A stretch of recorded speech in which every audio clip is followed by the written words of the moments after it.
ఇది ఎంత serious matter, investigation ఎంత ఖచ్చితంగా క్లియర్గా జరగాలి. భయపెడతారు, ఎవరిని భయపెడతారు? ఎవరు భయపడతారు?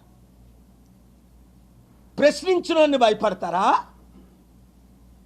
ప్రశ్నించిన వాళ్ళు నోరు మూయిస్తారా? ఎంతమంది నోర్లు మీరు మూయిస్తారు? అందుకనే సిబిఐ ఎంక్వైరీ అవసరం.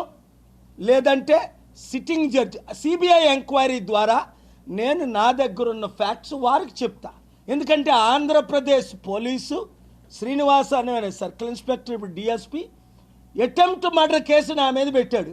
తర్వాత క్షమాపణ చెప్పాడు. నేను లేకుంటే అటెంప్ట్ మర్డర్ ఏంటి?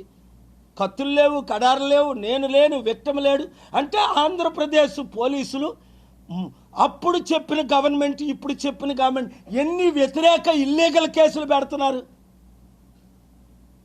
అందుకనే ట్రంప్ దగ్గరికి నేను తీసుకెళ్లవలసి వచ్చింది, ఫారెన్ మినిస్టర్ దగ్గరికి తీసుకెళ్లవలసి వచ్చింది, జాన్ థూన్ దగ్గరికి తీసుకెళ్లవలసి వచ్చింది, యూరోపియన్ పార్లమెంట్కి తీసుకెళ్లవలసి వచ్చింది.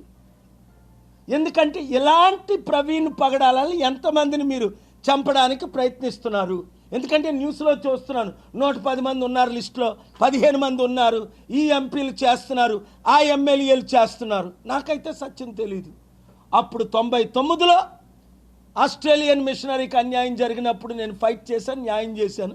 ఇప్పుడు ప్రవీణ్ పగడాల విషయంలో అవినీతి అన్యాయం జరిగింది కాబట్టి ఆయనకు ప్రొటెక్షన్ ఇవ్వలేదు సరికదా, ఆయన్ని కాపాడలేదు సరికదా, ఆయన ఒక త్రాగుబోతుగా ఆర్టికల్ 21 వయలేషన్ చేస్తూ ఆయన చనిపోయాడని తాగేశాడు.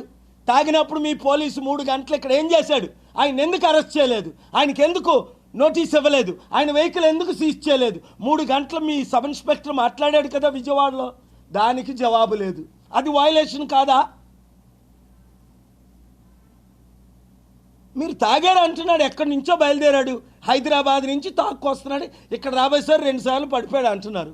మరి పడిపోయిన మీరు ఎందుకు హాస్పిటల్లో తీసుకెళ్ళా?